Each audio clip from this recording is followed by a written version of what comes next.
Hello दोस्तों, मैं हूं हरीश ठाकरे और आज के इस वीडियो में हम जानेंगे चाणक्य नीति के बारे में। तो चले स्टार्ट करते हैं हमारा वीडियो को।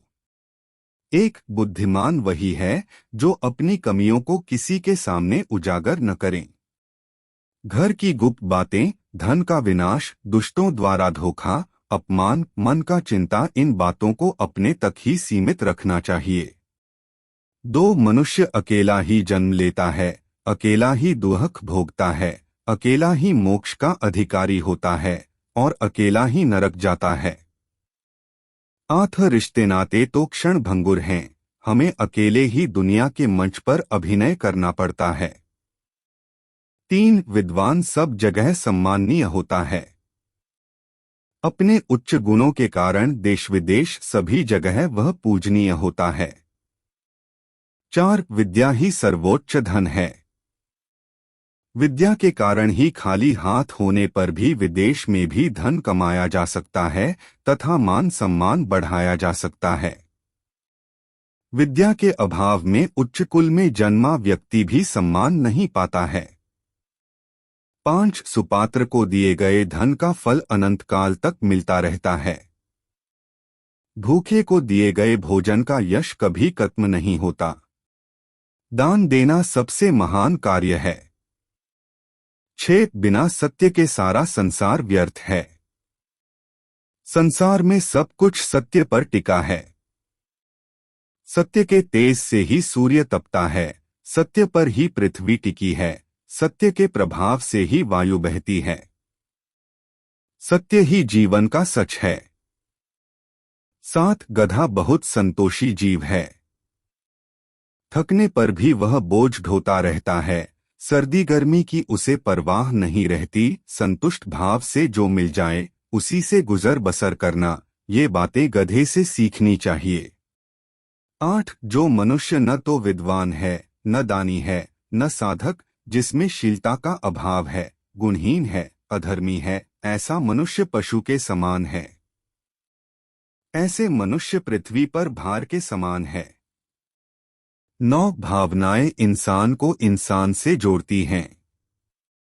दूर रहने वाला भी यदि हमारा प्रिय है तो वह हमेशा दिल के पास रहता है, जबकि पास रहने वाला भी हमारे दिल से कोसों दूर ही रहता है, क्योंकि उसके लिए हमारे दिल में जगह नहीं होती। 10 क्रोध यमराज के समान है, वह सब कुछ नष्ट कर डालता है। संतोष ही सुखवैभव प्रदान करता है। विद्या कामधेनु के समान है और तृष्णा वैतरणी के समान कष्टकर है। हमें इन बातों को व्यवहार में लाकर इनके अनुसार ही कार्य करना चाहिए। 11 एक गुण सैकड़ों अवगुणों को छिपा लेता है। जिस प्रकार केवड़ा में कांटे होते हैं, कीचड़ में पैदा होता है, फिर भी अपनी सुगंध से सबको अपनी ओर आकर्षित करता है। गुलाब में भी कांटे होते हैं, लेकिन उसकी मधुर सुगंध उसके इस दोष को ढक लेती है। 12 अपने रहस्य किसी के सामने भी भूलकर उजागर नहीं करने चाहिए। कुछ तो ऐसे कहे गए हैं जिन्हें अपनी पत्नी से भी छिपाना चाहिए। 8 यहाँ पर सावधानी बरतनी चाहिए। 13 सीधेपन का लोग लाभ उठाते ही हैं। मनुष्य को इतना सरल हृदय नहीं होना चाहिए कि हर कोई उसे ठग ले। जंगल में सीधे खड़े वृक्षों को ही काटा जाता है।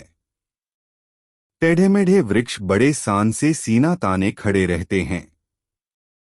14 सुख सदैव किसी को नहीं मिलता है, ऐसा कोई प्राणी नहीं है जो कभी बीमार नहीं होता। कोई कुल निष्कलंक नहीं होता, कोई न कोई दोष निकल ही आता है। 8 हमें परिस्थिति के अनुसार ही आचरण करना चाहिए। 15 बुरे मित्र का न होना ही अच्छा है, बुरे राजा से सदैव बिना राजा होना अच्छा है। सदाचरण से रहित शिष्यों से शिष्यों का न होना ही अच्छा है, और आचरण रहित स्त्री से बिना स्त्री के रहना ही अच्छा कहा गया है।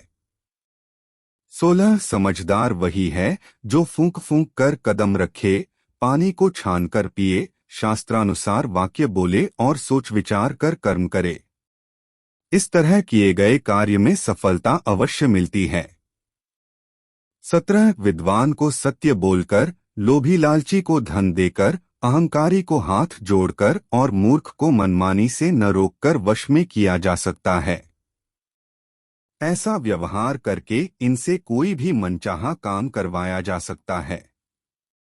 18 बगुले से एकाग्रचित्त होने की शिक्षा ग्रहण करनी चाहिए।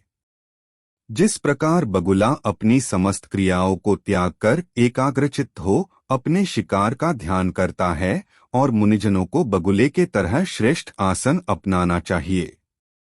19 मूर्ख का हृदय सूना रहता है, पुत्र रहित घर सुना रहता है, लेकिन गरीब का घर इनसे कहीं अधिक सूना रहता है।